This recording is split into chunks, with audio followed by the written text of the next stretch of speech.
February 14th, 1942, Evansville, Indiana. The Evansville Courier reveals what most considered impossible: a shipyard. Here, 800 miles from the nearest ocean, on a sleepy stretch of the Ohio River, where nothing larger than riverboats and barges had ever been built. The military had designated 45 acres of mostly derelict land between the Meade-Johnson terminal and the power station for a purpose that defied every principle of naval construction the world had known. Within months, this forgotten Midwestern riverfront would become the largest inland producer of ocean-going ships in history. And the vessels sliding down its ways would carry a secret that traditional shipbuilders called reckless, dangerous, and doomed to fail. If you're enjoying this deep dive into the story, hit the subscribe button and let us know in the comments from where in the world you are watching from today. Before Pearl Harbor, Evansville worried it would be forgotten in the coming war. The Chamber of Commerce admitted plainly that the city looked like no man's land, bypassed by military contracts and industrial mobilization. The population had barely recovered from the Depression. Fewer than 20,000 workers labored in the city's modest factories. Nobody imagined that within 3 years, this ordinary river town would employ more than 80,000 people and transform global warfare. The British saw it first. After Dunkirk, Winston Churchill understood that courage alone wouldn't reclaim Europe. The Allies needed ships capable of bridging the gap between sea and shore, vessels that could sail directly onto beaches and disgorge tanks without piers, without cranes, without any of the infrastructure that traditional naval warfare demanded. Churchill's vision was simple and terrifying: a ship large enough to cross oceans, shallow enough to run onto sand, and capable of opening its bow to deploy armoured vehicles straight into combat. In November 1941, British Admiralty representatives arrived at the United States Navy's Bureau of Ships with specifications that seemed to violate physics. The vessel needed deep draft for ocean travel and shallow draft for beaching. It required massive cargo capacity, but minimal crew. It had to be built faster than any warship in history because the invasion of Europe couldn't wait for traditional construction methods. John Niedermeyer, technical director of preliminary ship design, sketched something that looked more like a floating warehouse than a naval vessel. Flat-bottomed, blunt-bowed, 328 feet long and 50 feet wide. The design incorporated a ballast system adapted from fleet submarines, tanks that could be flooded with seawater for stability during ocean crossings, then pumped dry for landing operations. When the ballast emptied, the ship would rise in the water, reducing its draft to less than 4 feet and allowing it to drive straight onto beaches that would ground conventional vessels hundreds of yards from shore. The bow design was equally radical: twin doors that swung outward, revealing a ramp that deployed directly onto sand. Tanks could roll off under their own power. No winches, no cranes, no waiting. The British Admiralty approved Niedermeyer's sketch within days and immediately requested 200 vessels under Lend-Lease. They called it the Landing Ship Tank, LST. The sailors who would man them would call it something else: Large, Slow Target. Traditional shipbuilders dismissed the design as amateur work. Ships had been constructed the same way for 2,000 years. Keel first, ribs next, steel plates riveted one by one in a methodical climb from bottom to superstructure. Each rivet required a team of 6 men: a heater, a catcher, a bucker, and riveters working in perfect coordination. Training a qualified riveting team took 6 months. The process was slow, labour-intensive, and proven by centuries of maritime tradition. The LST design violated everything those centuries had taught. More than 30,000 individual parts had to mate perfectly, despite being manufactured in factories scattered across the continent. The ships would be welded, not riveted, using a technique that most naval architects considered experimental at best and catastrophic at worst. Welded construction had been used sparingly for repairs, never for entire ocean-going hulls. The risks seemed obvious to anyone who understood ships. But the Navy classified LST construction as urgent. The second largest shipbuilding initiative in human history, exceeded only by Liberty ship production. The decision revealed how desperately the Allies needed these vessels. Even the keel of an aircraft carrier was moved at 1 yard to make room for LST construction. If America couldn't build these ships, the invasion of Europe would remain impossible. The problem wasn't just technical, it was mathematical. Coastal shipyards were fully committed to building destroyers, cruisers, carriers, and Liberty ships. Their deep-water facilities and skilled workforces couldn't absorb LST production without crippling other programs. The Navy needed shipyards that didn't exist, in places that had never built ocean-going vessels, using workers who had never seen a welding torch. The solution seemed absurd. Build the ships inland. Along the Ohio and Illinois rivers, where the water was shallow enough for flat-bottomed hulls, where steel mills and bridge construction companies had experience with massive prefabricated structures, where labor was available because the draft hadn't yet depleted the workforce. 5 shipyards would anchor what newspapers called the Cornfield Navy: Evansville, Indiana; Jeffersonville, Indiana; Seneca, Illinois; and 2 facilities in Pittsburgh, Pennsylvania, operated by Dravo Corporation and American Bridge Company. Pittsburgh's Dravo became lead yard for the program. The company had built bridges, not ships, but it understood something traditional shipyards didn't. Steel was steel. Whether you were joining bridge sections or ship plates, the principles of prefabrication and assembly line production applied. Dravo's engineers immediately recognized that LST construction could be revolutionized by techniques borrowed from automotive manufacturing. Instead of thinking vertically, building from keel to deck in sequential stages, Dravo envisioned horizontal assembly. Massive prefabricated sections manufactured simultaneously across the country, transported by rail to final assembly points, then connected with the precision of enormous steel Legos. The bow section could be welded in Pennsylvania, while engine mounts were machined in Michigan and superstructure components took shape in Washington. When all pieces converged at the shipyard, construction became a matter of precisely choreographed connection rather than laborious fabrication from raw materials. The welding gamble represented the most dangerous break with tradition. For 2 millennia, ships had been riveted. Steel plates overlapped and joined by headed pins hammered through both surfaces, creating thousands of individual connection points. Riveting was slow and labor-intensive, but it had built every great navy in history. When plates cracked, riveted construction contained the damage. Fractures stopped at joints between overlapping sections, preventing catastrophic failure. Welding fused metal directly. Seams became continuous, eliminating the weight and drag of overlapping plates and protruding rivet heads. More importantly, welders could be trained in 10 days versus 6 months for riveters. One skilled welder accomplished the work previously, requiring 2 complete riveting teams. The mathematics were undeniable. But mathematics had never sailed through a North Atlantic storm. The established maritime industry watched with growing alarm masked as professional concern. These weren't merely faster construction methods.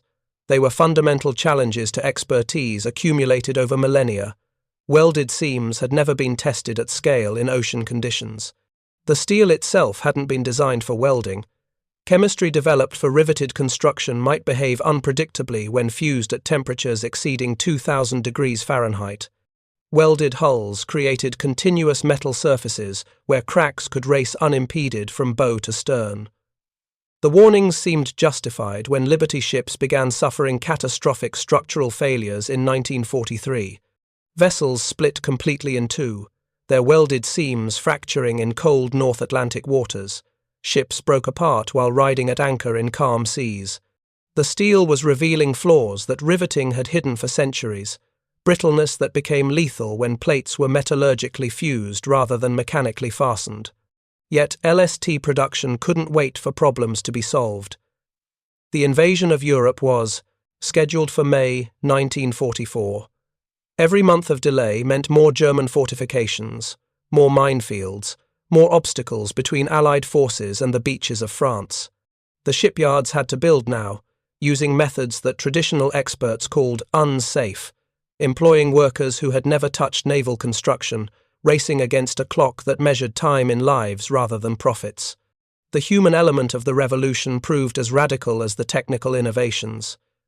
With men being drafted faster than shipyards could replace them, the cornfield navy hired the previously unemployable, women who had never held industrial tools, wounded veterans missing limbs, disabled workers dismissed by other employers, African Americans barred from skilled trades by union prejudice. The shipyards became accidental laboratories of American democracy, where performance mattered more than pedigree. At Evansville, hundreds arrived daily to pick up applications before the shipyard had even finished construction. By June 1942, the first keel was being laid, while workers still hammered together the buildings around it. The Navy watched nervously. Commander F.M. McWhirter, the district security officer, warned that espionage and sabotage threatened all facilities producing war material. The shipyard was vital to the whole war effort. Any compromise could doom the invasion. The paranoia extended to Evansville's most beloved landmark. Reed's Hill dominated the west side, offering commanding views of downtown and the Ohio River. It also overlooked the new shipyard perfectly. Navy lawyers argued that closing the street was essential for protection against sabotage and espionage. Local couples had been using Wright's Hill for decades. The Evansville press joked that the Navy was afraid of peekers, not petters. Eventually, the authorities decided the street could remain open under surveillance. Shipyard security guards equipped with telescopes monitored the hill throughout the war. The workforce transformation accelerated through late 1942. Dravo and American Bridge began training thousands of women as welders. Courses for female welding students appeared that fall, greeted with excitement and skepticism in equal measure. The Pittsburgh Press described women begging to get into classes at South Vocational High School, while the Women's Bureau of the Labor Department warned that welding offered limited opportunities for women. Course instructors cautioned that some industrial plants would be unsuitable, especially shipyards where welding entailed arduous climbing. Such concerns failed to stop thousands of Pittsburgh-area women who went to work building LSTs. Richard Bessie McCarroll of McKee's Rocks illustrated the determination of these new welders. Featured in the Pittsburgh Sun-Telegraph on June 2, 1944, she was asked how she would respond when the European invasion happened. Would she go home? Collapse in hysteria? Bessie. McCarroll's reply was direct. Quit on D-Day? Nothing doing. She would be right in there pitching, helping to win the war of production so husbands could return home. The women welders balanced fears about loved ones overseas while mastering skills and work environments that would have been unthinkable just years earlier. With distinctive helmets and protective gear, they became familiar figures in advertisements and recruiting posters. Yet their contributions would fade from popular memory. By 2004, when one former welder talked with her daughter about what she did during the war, she recalled that no one gave the welders a name. The technical precision of modular construction demanded revolutionary thinking about standardization and quality control. Each LST contained exactly 30,000 individual components, from massive engine blocks to tiny electrical fittings. Every part had to mate perfectly with its designated partner, regardless of which factory had produced it or which coast it had traveled from. The shipyards implemented automotive-style tolerances and inspection procedures, creating the first truly interchangeable ships in maritime history. A rudder manufactured in Baltimore would fit perfectly on a hull assembled in Evansville. Engine parts from Detroit were guaranteed compatible with transmissions from Chicago. The standardization meant LSTs could be repaired at any Allied port using components manufactured anywhere in America. It also meant that quality problems in one factory could cascade across the entire production network. Every prefabricated section arrived with detailed inspection certificates documenting dimensions and material properties. The systematic approach eliminated craftsmanship variables that made traditional ships unique and potentially flawed. The production acceleration achieved by modular construction bordered on supernatural. Where traditional yards completed perhaps 4 ships annually, the Cornfield Navy launched vessels weekly by summer 1943, Multiple ships were under construction simultaneously, bow sections forming in Pennsylvania, while engine mounts were machined in Michigan and superstructures took shape in Washington. When components converged at final assembly points, construction became precisely choreographed connection rather than fabrication. At Evansville, shift workers maintained production around the clock, 3 shifts covering every hour of every day. The shipyard became a city unto itself, complete with medical facilities and childcare centers constructed as rapidly as the ships. Workers who had never earned more than subsistence wages found themselves with steady paychecks, and employer-provided healthcare through revolutionary prepaid medical programs. The yards operated with welding sparks visible from 20 miles away. The first LST keel had been laid at Newport News, Virginia, in June 1942, 7 months after Niedermayer's sketch received approval. The first production LST set sail in October, 4 months from keel laying to commissioning. By early 1943, that schedule had been reduced to 2 months. The Cornfield Navy was producing an average of 24 new LSTs each month, impressive by any measure, wholly inadequate for what the war demanded. Admiral Chester Nimitz needed 90 LSTs for Pacific operations. General Douglas MacArthur required at least that many for his island-hopping campaign. The invasion of Sicily in September 1943 would employ 90 LSTs. And casting a giant shadow over all theatres was Operation Overlord, the pending invasion of northern France, officially scheduled for May 1, 1944, and requiring 230 LSTs. The mathematics were brutal. Even at peak production, American shipyards couldn't build enough LSTs to meet global demand. In November 1942, the War Production Board established by President Roosevelt to supervise war mobilization made LSTs the highest priority in American wartime construction. Then the Battle of the Atlantic reached its climax. German U-boats were destroying Allied merchant vessels faster than traditional yards could replace them. Britain's lifeline across the Atlantic was severing cargo by cargo. The board made a decision that nearly derailed Operation Overlord before it began. Destroyer escorts were elevated to top priority, dropping LSTs to 12th place, behind minesweepers. The decision was strategically sound. The new escorts helped turn the tide in the Battle of the Atlantic, suppressing the U-boat menace that threatened to starve Britain into submission. But it came with a cost measured in landing craft that would never be built. By late spring 1943, with German submarines under control if not entirely suppressed, the Allies sought to reinvigorate the LST program. The U.S. government ordered 4 American shipyards that had been reconfigured to build destroyers to shift back to Liberty ships and LSTs. Retooling a shipyard wasn't a matter of simply throwing a switch. More than 30,000 parts went into LST construction. Recreating supply chains took time that Operation Overlord didn't have.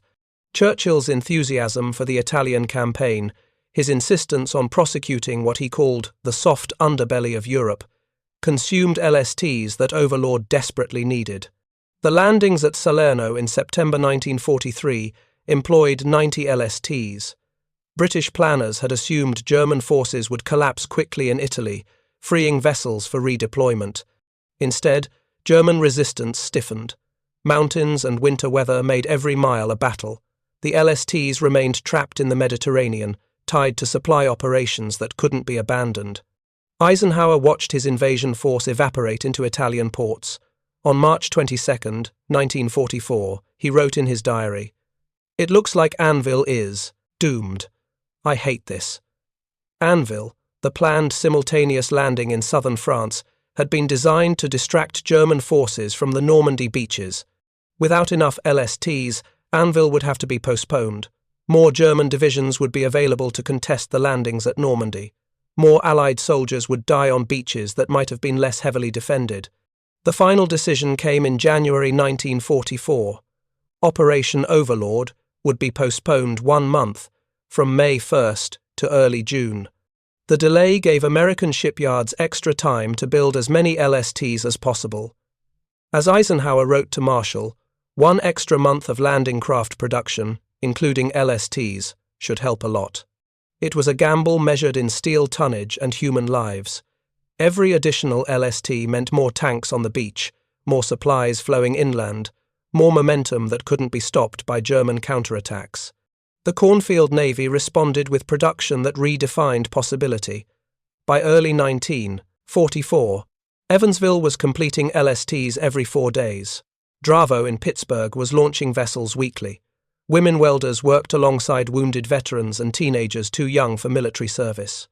Disabled workers operated cranes with mechanical precision. African Americans found skilled positions previously barred by union discrimination. The workforce proved that American industrial capacity could expand to meet any challenge when necessity eliminated the luxury of conventional thinking. The ships themselves represented a study in contradictions. Ungainly. Awkward. Nearly a football field long but only half as wide, giving them a box-like appearance that inspired ridicule. The blunt, high bow seemed to push water rather than slice through it.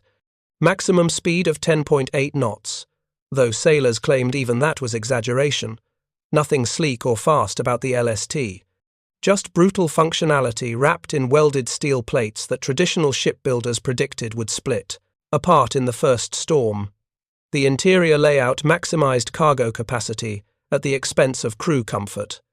The tank deck below could carry 20 Sherman tanks or equivalent vehicles.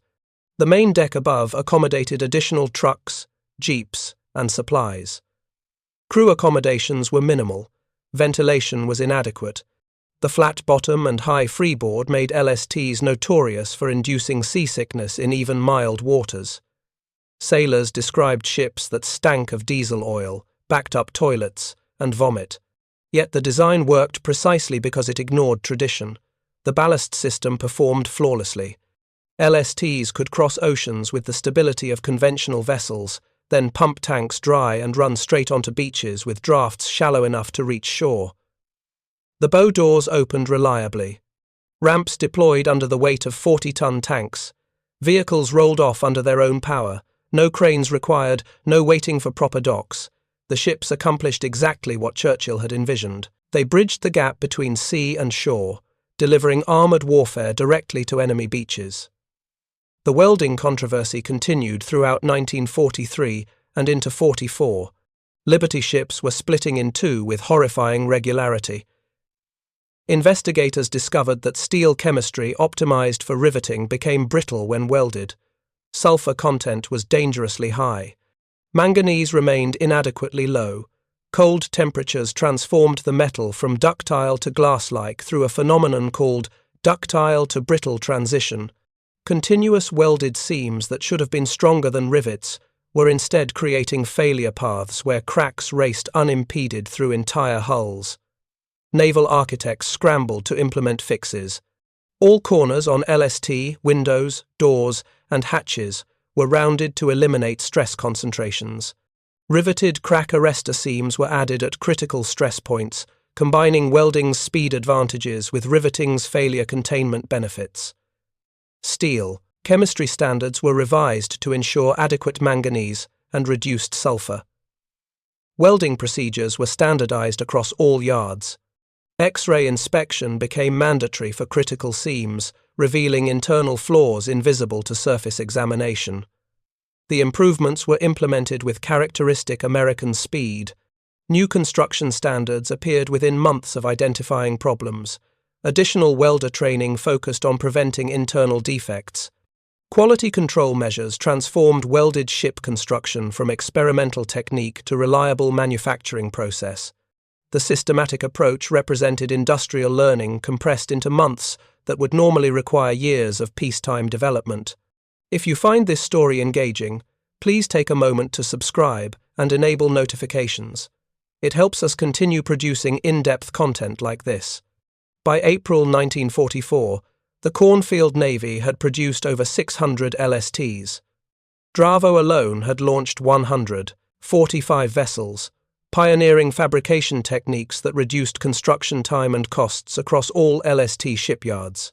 Evansville had completed 167 LSTs by February 1945, becoming the largest inland producer of ocean-going ships in world history.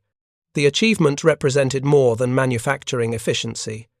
It was proof that American industrial capacity could rewrite fundamental laws of production when survival demanded impossible performance.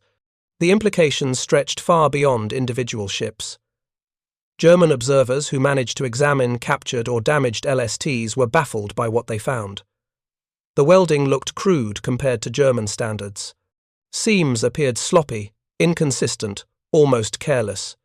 Traditional German naval architecture emphasized craftsmanship, each ship a unique product of skilled artisans who took pride in precision. The LSTs seemed to embody everything German engineers considered inferior about American industrial methods. What German analysts failed to understand was that the sloppiness was intentional. Speed, not perfection. Standardization, not craftsmanship. The welds didn't need to be beautiful. They needed to be functional, completed quickly, and replaced easily if damaged. Every LST was essentially identical, built to specifications so precise that components were interchangeable between vessels. A damaged bow section could be replaced with a spare manufactured months earlier in a different state. Engines could be swapped using parts from Pittsburgh, Detroit, or anywhere in between. The German military machine had been built on the assumption that quality trumped quantity. Superior engineering and individual excellence would overcome numerical disadvantages. Panzer tanks were masterpieces of mechanical design, each one carefully assembled by skilled workers. The Bismarck-class battleships represented the pinnacle of naval architecture. Every vessel Germany produced reflected centuries of Prussian perfectionism and engineering pride. But the LST represented something Germany hadn't anticipated: industrial democracy. Ships built by housewives, wounded veterans, African Americans, and disabled workers. Vessels welded by women who had learned the skill in 10 days. Prefabricated sections manufactured across an entire continent and assembled by teenagers who had never left their hometowns before the war. The ships were ugly, slow, and constructed with methods that violated every principle of German craftsmanship. And they were winning the war. Not through individual excellence, but through sheer overwhelming production. For every LST damaged in combat, 2 more were already sliding down the ways at Evansville, Pittsburgh, or Jeffersonville. For every welding defect discovered, 3 ships had been completed using improved techniques. The Americans weren't trying to build perfect ships. They were building a production system that made perfection irrelevant through volume. The first major test came at Sicily in July 1943. 74 LSTs participated in the invasion along a 40-mile shoreline in the Gulf of Gela. The ships embarked from North Africa and crossed the Mediterranean despite heavy weather. Conditions for unloading were less than ideal, requiring pontoons due to beach characteristics. Congestion developed immediately. Too few personnel assigned to unload supplies. Broached landing craft blocking access. Underwater mines. Enemy air attacks. LST 313 was destroyed on the first day by aerial attack. LST 312 was badly damaged. Despite the obstacles, the crews and their ships persevered. Tanks from LST-2 helped repulse a German counterattack on the beachhead on July 11th, immediately after disembarking. The official report on Operation Husky pronounced the LSTs outstanding in performance and usefulness. They had proven the concept: ships built in cornfields by untrained workers using unsafe welding methods could deliver armored warfare directly to enemy beaches and survive. The performance was repeated at Salerno, Anzio, and across the Pacific. LSTs participated in every major amphibious operation of the war. They proved remarkably versatile. Some were fitted with railroad tracks to carry and land loaded freight cars. 39 were modified into landing craft repair ships. Another 38 were transformed into hospital ships. Despite their vulnerability and the mocking nickname "large, slow target," only 26 were lost to enemy action during the entire war. 13 more fell victim to weather or accident. The survival rate testified to both structural adequacy and strategic importance. LSTs were too valuable to risk unnecessarily. Commanders learned to respect what the ugly ducklings could accomplish. On June 6, 1944, D-Day, LSTs brought 41,035 wounded soldiers back across the English Channel to hospital facilities. They had delivered tanks and troops to Omaha and Utah beaches, then converted immediately to hospital ships, saving lives on the return journey. The performance vindicated every unsafe decision that traditional shipbuilders had condemned. The welding held. The prefabricated sections fit. The modular construction enabled repairs that would have been impossible with traditional methods. The standardization meant parts from America could repair ships damaged off Normandy's beaches. The industrial democracy of the Cornfield Navy had produced vessels capable of winning the war precisely because they ignored tradition. Yet the ships themselves were only half the story. The other half lived in the German command posts, where officers studied intelligence reports and tried to understand what they were facing. Every captured LST revealed more evidence of American industrial capacity. The ships weren't anomalies or experimental vessels.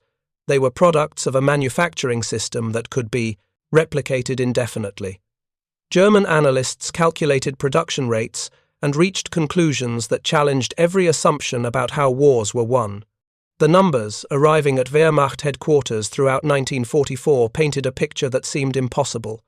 Over 1,000 LSTs built in the United States during the war. The British and Canadians added 80 more. But it was the American production that defied comprehension. Ships completed in months that should have required years. Vessels built 800 miles from the ocean by workers who had never seen saltwater. Welding methods that violated every principle of proper naval construction. Yet somehow the ships crossed oceans and survived combat. German military intelligence had won few laurels during the war, but the LST statistics were irrefutable.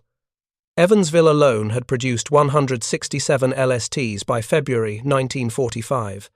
Dravo Corporation in Pittsburgh had launched 145 vessels, while pioneering techniques that other yards immediately adopted. The 5 Cornfield Navy shipyards collectively built 670 LSTs. Nearly 2/3 of all American LST production came from facilities that hadn't existed before the war, located in places that had never built ocean-going vessels. The implications were staggering.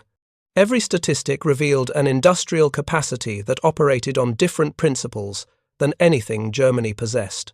When a German factory built a tank, skilled craftsmen assembled each component with precision that reflected centuries of engineering tradition.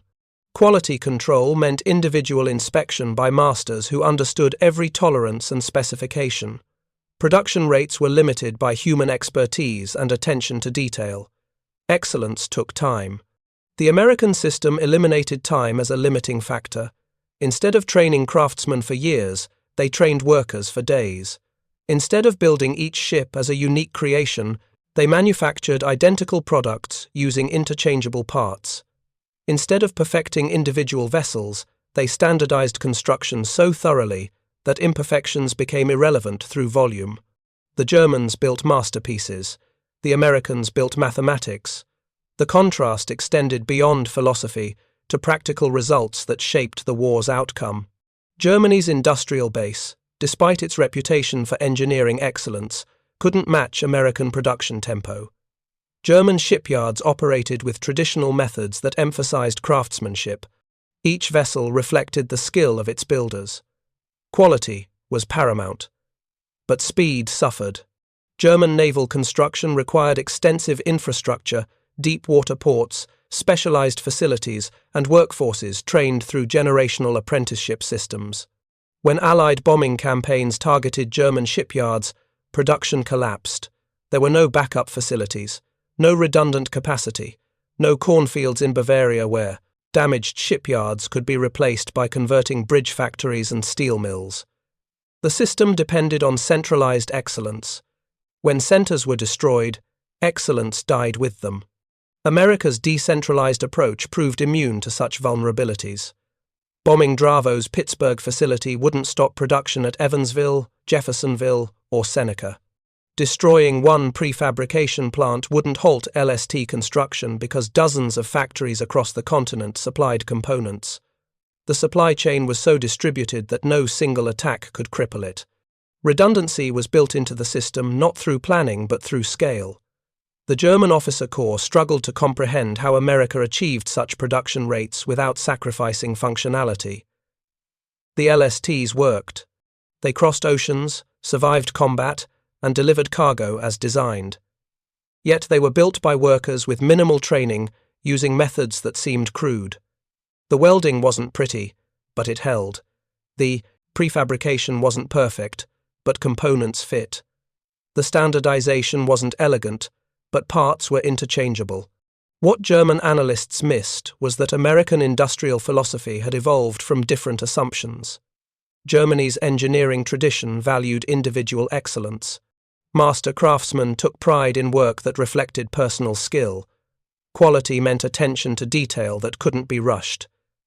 The system produced magnificent individual results.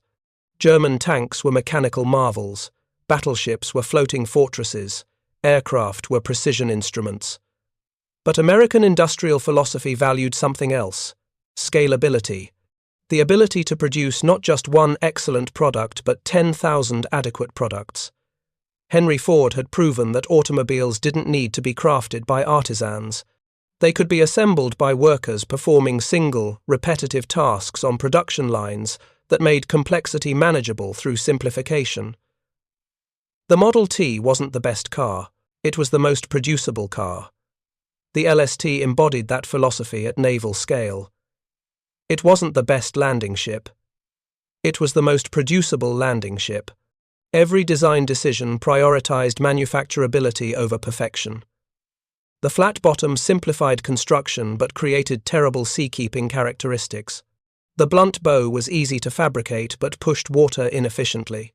The modular design enabled rapid assembly but created stress points that traditional construction would have avoided. Yet those compromises enabled production at a scale that transformed strategic calculations. By mid-1944, LSTs comprised over 10% of the U.S.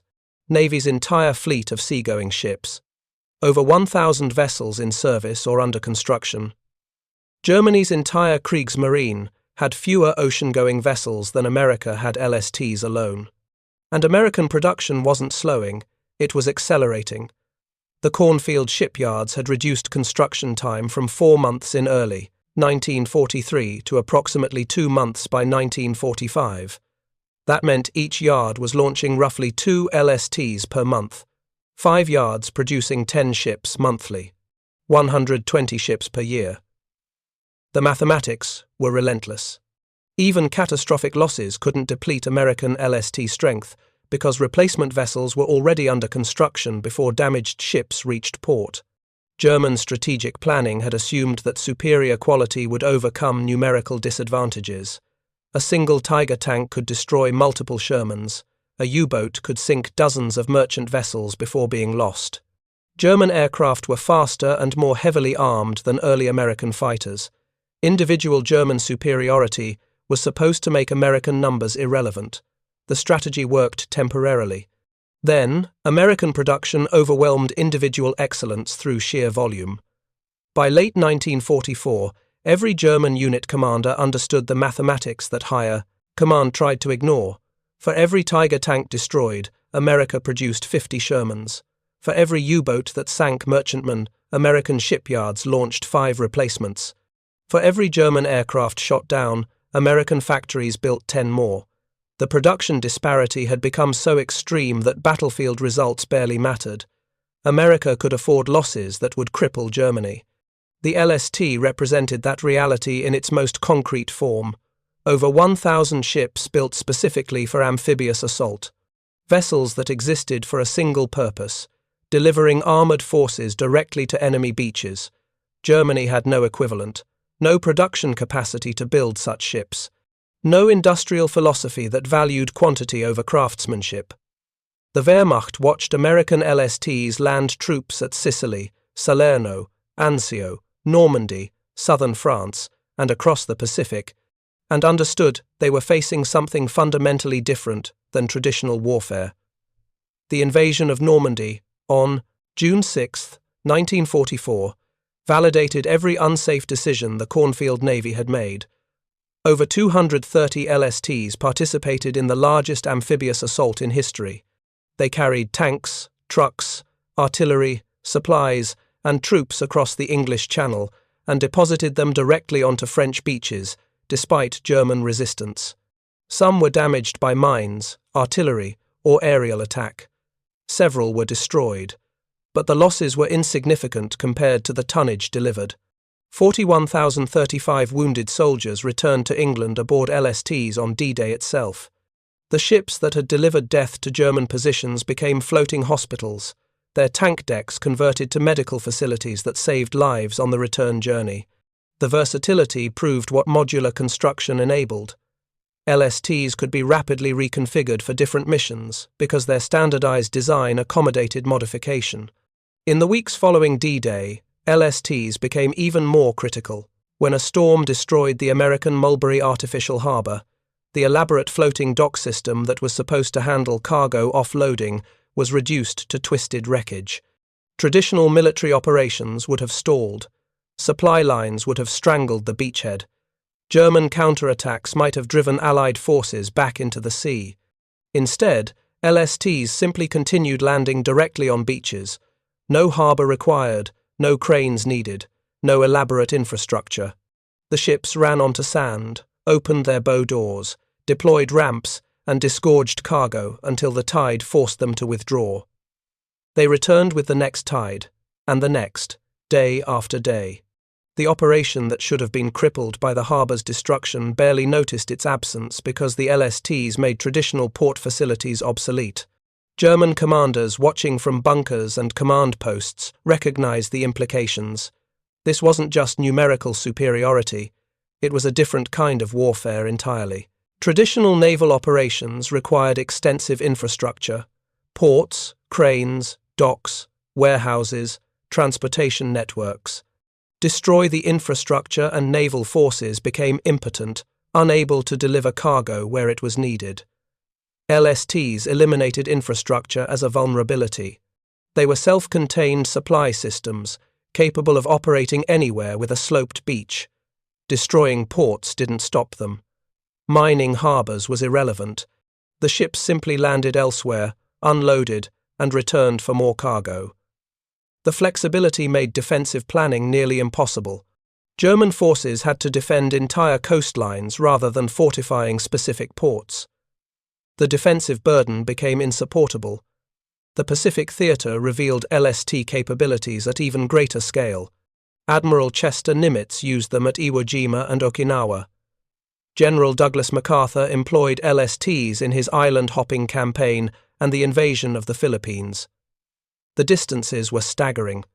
Ships crossed thousands of miles of open ocean, survived typhoons that would have sunk less capable vessels, then ran onto coral reefs and volcanic beaches to deliver cargo.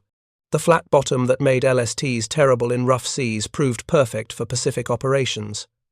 Traditional ships required deep water. LSTs could navigate reef-strewn shallows that would ground conventional vessels. Japanese defenders fortified beaches expecting naval bombardment from offshore. Instead, LSTs drove straight through surf and disgorged tanks onto sand before Japanese artillery could adjust fire.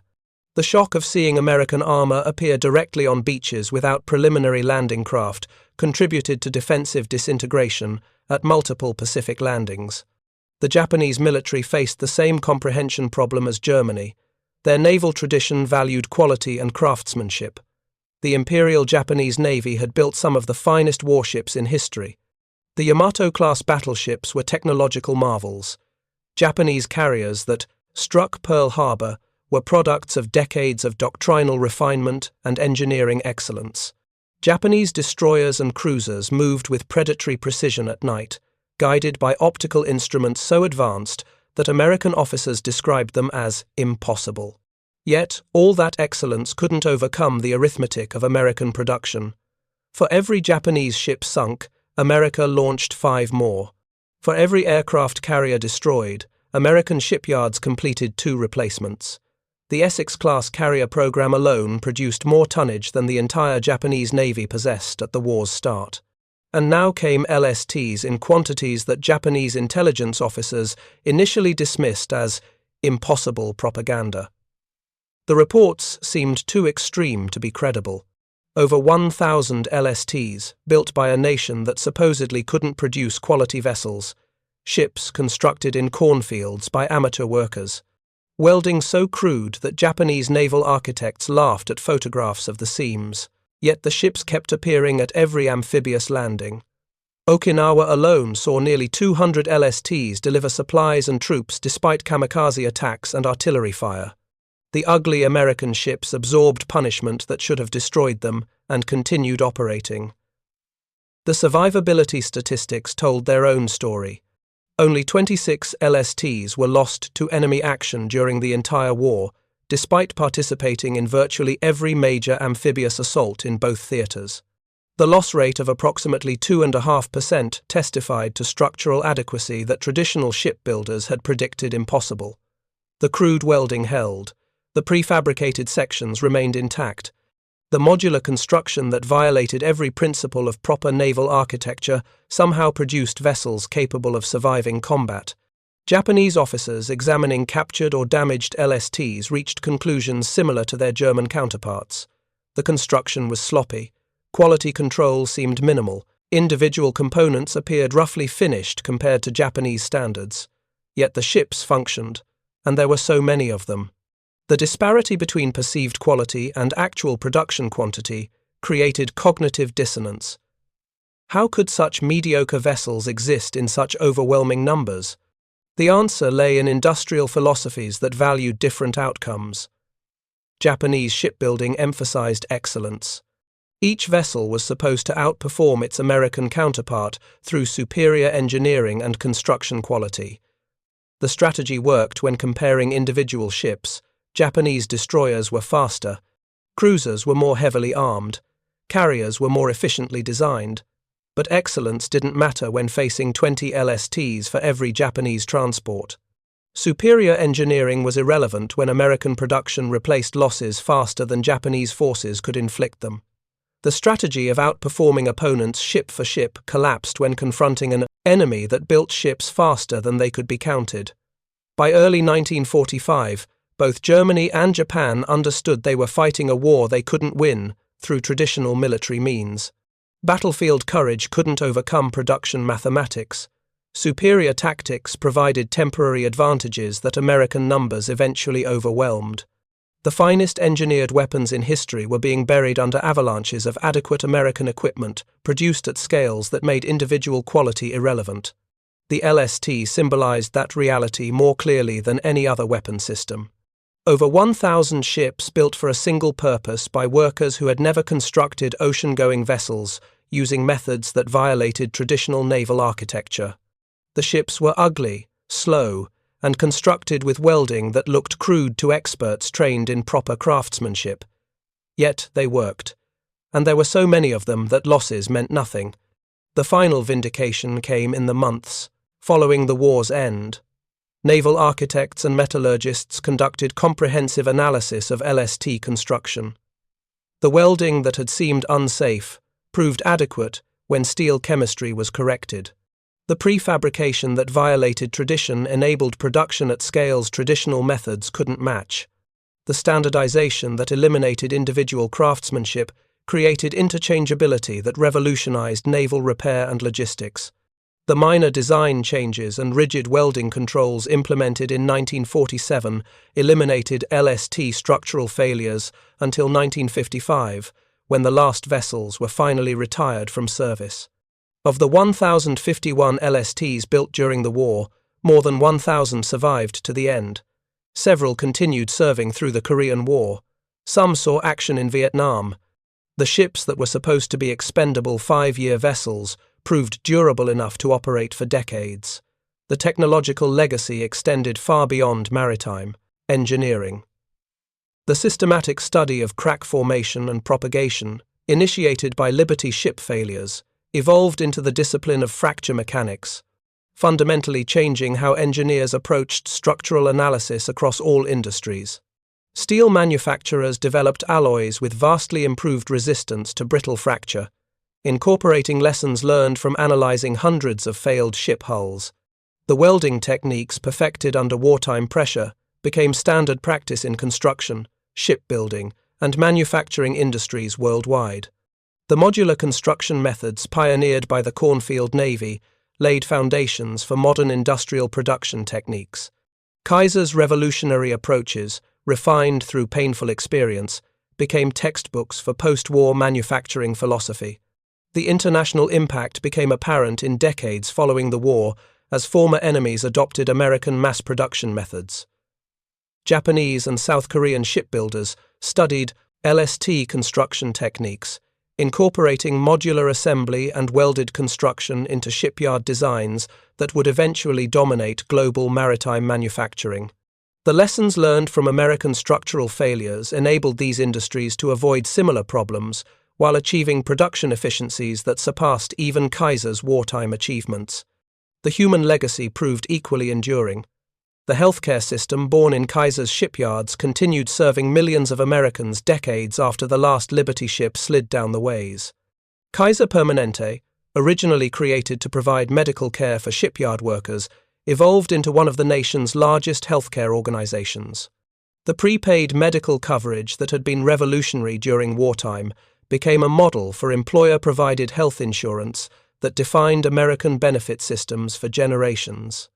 The integration of medical care with industrial employment that Kaiser pioneered in Richmond and that spread to the Palladium Cornfield Navy influenced national discussions about healthcare access and delivery that continued well into the 21st century. The radical hiring practices that brought women, African Americans, disabled workers, and wounded veterans into skilled industrial positions challenged social assumptions that took decades to fully dismantle. The women welders who built LSTs at Dravo, American Bridge, and Evansville proved that gender was irrelevant to industrial capability. African Americans who found skilled positions in the Cornfield Navy, despite union discrimination, demonstrated that race didn't determine competence. Disabled workers operating cranes and managing production schedules showed that physical limitations didn't equate to workplace limitations. The accidental laboratories of American democracy created during the war's emergency foreshadowed social changes that would reshape the nation. By 1945, the question wasn't whether LSTs had proven their worth.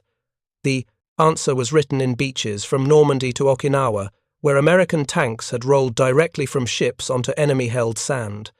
The question was whether anyone would remember the revolution those ugly ships represented. Whether the lessons learned about industrial production, workforce integration, and manufacturing philosophy would survive once peacetime restored traditional assumptions. The ships themselves offered hints. Most were scrapped after the war ended. Roughly half were cut apart for metal, 20% were converted for commercial use, 18% were sold to foreign governments. 9% sank during operations or were used as targets. A few went into private hands, their fates unknown. The Navy that once operated over 1,000 LSTs eventually retired them all. Yet 2 survived as operational vessels into the 21st century. USS LST 325, built at Philadelphia Naval Yard but virtually identical to Evansville's production, became a museum ship moored in Evansville, Indiana. The last fully operational LST, listed on the U.S. National Register of Historic Places, she sits on the riverfront where her sisters were built, a reminder of what happened when necessity eliminated the luxury of tradition. USS LST 510 operates daily as a ferry between Orient, New York, and New London, Connecticut. Passengers who board probably don't realize they're riding a piece of military history. A vessel built for amphibious assault now carries automobiles and commuters across Long Island Sound. The ultimate vindication of modular construction and standardized design. The ship, built for war, adapted seamlessly to peacetime commerce. The industrial philosophy that created the LST influenced American manufacturing for decades. The automotive assembly lines that inspired Kaiser's shipbuilding revolution absorbed lessons learned from wartime production. Modular construction techniques pioneered in shipyards spread to housing, office buildings, and infrastructure projects. The standardization that enabled interchangeable LST components became foundational principles for consumer products, manufactured across industries. But the deeper lesson remained largely unlearned. The LST succeeded not despite crude welding and modular construction, but because of those methods. The ships worked because they abandoned tradition, ignored expert warnings, and prioritized production over perfection. The revolution wasn't technical, it was philosophical. A willingness to accept adequate results produced quickly over excellent results produced slowly. Traditional German and Japanese naval architecture pursued individual excellence. Each ship was supposed to be a masterpiece reflecting centuries of engineering refinement and craftsmanship. The philosophy produced magnificent vessels that dominated their American counterparts in direct comparisons. But magnificence didn't matter when facing 20 adequate ships for every masterpiece. America won the production war not through superior engineering, but through superior scalability. The ability to train a welder in 10 days rather than 6 months. The willingness to build ships in cornfields rather than insisting on traditional coastal shipyards. The courage to use welding methods that experts called unsafe, because those methods enabled production at scales traditional riveting couldn't match. The Germans and Japanese couldn't believe America's sloppy welding built over 1,000 landing ships because they were measuring by wrong standards. They evaluated quality when quantity was what mattered. They assessed craftsmanship when manufacturability was the relevant metric. They judged individual vessels when production systems were determining the war's outcome. The LST's crude welding and rough construction were features, not bugs. Proof that American industrial philosophy valued different outcomes than traditional engineering excellence. The ships were built by democracy, for democracy, using democratic principles that valued access over exclusivity, volume over perfection, and results over process. When German officers examined captured LSTs and laughed at the welding quality, they were witnessing their own defeat without recognizing it. The crude seams represented an industrial philosophy that could train workers in days, build ships in months, and produce at scales that made traditional excellence obsolete through overwhelming volume. The sloppy welding was America's secret weapon, hidden in plain sight, misunderstood by enemies, who measured by standards that the new warfare had made irrelevant. Thank you for watching. For more detailed historical breakdowns, check out the other videos on your screen now, and don't forget to subscribe.